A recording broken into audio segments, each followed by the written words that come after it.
Alors, tout d'abord, un grand merci à tous les intervenants qui se sont succédés cet après-midi pour avoir contribué à nous éclairer, d'une part, sur les enjeux des relations banque-client, au rôle respectif de la Poste et de la Banque de France, au service de l'inclusion bancaire et d'autre part, à l'usage qui pourrait être fait de notre épargne en lieu et place d'un certain nombre de financements toxiques, comme on vient de l'entendre, mis en œuvre notamment aujourd'hui par le système financier. Merci également à Lionel, journaliste à 60 millions de consommateurs, pour avoir animé nos débats. Alors, cet après-midi de débat très dense nous a permis d'aborder de nombreuses questions que nous pouvions nous poser sur les banques, la Poste, la Banque de France, et leurs orientations, amenant à fermer de plus en plus de guichets, en isolant les citoyens des campagnes et en précarisant toujours plus les personnes fragiles. La réaction des Gilets jaunes et les multiples revendications qui sont portées nous démontrent bien la souffrance de cette population. Suffit le mépris des gouvernements et des grands du capital, leurs comportements ont créé la révolte. Les revendications des consommateurs nous amènent dans ces circonstances à nous retrouver sur un certain nombre de thèmes propres à lutter contre l'exclusion bancaire, tels que le droit au compte et le nécessaire plafonnement des frais bancaires, mais aussi la présence des bureaux de poste, des guichets bancaires et des succursales de la Banque de France dans nos territoires. Ce premier colloque, nous réunissons largement peut-être le point d'appui d'un travail commun pour l'avenir en faisant des propositions pour une réelle prise en compte des consommateurs et usagers, en maintenant des services financiers de proximité, en contestant les frais bancaires prohibitifs, en donnant à tous la possibilité d'avoir l'ouverture d'un compte bancaire. Ne pourrions-nous pas imaginer un retour à une maîtrise publique du système bancaire? Ce n'est pas un vilain mot.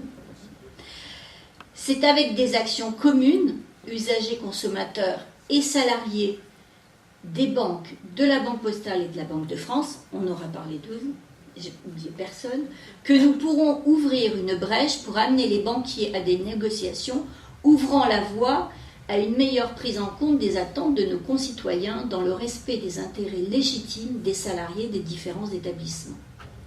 Et je voulais rajouter qu'en tant qu'association de défense des consommateurs, nous avons aujourd'hui des conséquences importantes avec le désengagement de l'État envers tous les services sociaux et qui a pour conséquence un afflux de personnes en difficulté dans nos permanences d'Indecosa, et notamment des dossiers de plus en plus difficiles à traiter, que ce soit sur la question bancaire, et d'ailleurs Bernard l'a dit, il est souvent sollicité pour trouver les réponses, parce qu'en effet, il faut avoir une certaine technicité à un moment donné, qu'il a. Il a l'expertise que tout le monde n'a pas sur ces dossiers-là.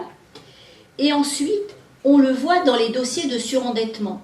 C'est-à-dire que les personnes arrivent dans les permanences complètement défaites, avec des difficultés énormes, venant souvent bien trop tard par rapport à leurs propres difficultés, on aurait pu les aider avant. Et je crois que là, en plus, on le vit dans les permanences parce que nous, on le fait sans moyens, c'est-à-dire qu'on n'a aucune subvention pour s'occuper des personnes en difficulté dans nos associations de défense des consommateurs. Ce sont les associations familiales qui, elles, ont des subventions pour pouvoir traiter ces dossiers. Et donc, en réfléchissant bien, il faut vraiment que l'on arrive à travailler collectivement avec aussi bien les salariés que les associations de consommateurs pour voir ensemble, avec y compris les associations familiales, comment on peut vraiment aller plus loin. Et moi, je sais que pour enfoncer un coin, on a une date à nous. On a le 14 décembre. Puisque le 14 décembre, la CGT appelle à une manifestation avec grève, appel à la grève pour les salariés. Voilà. Les salariés, les privés d'emploi, les retraités, parce qu'on a plein de choses à dire. Voilà. Je vous remercie et je vous souhaite une bonne soirée. Au revoir.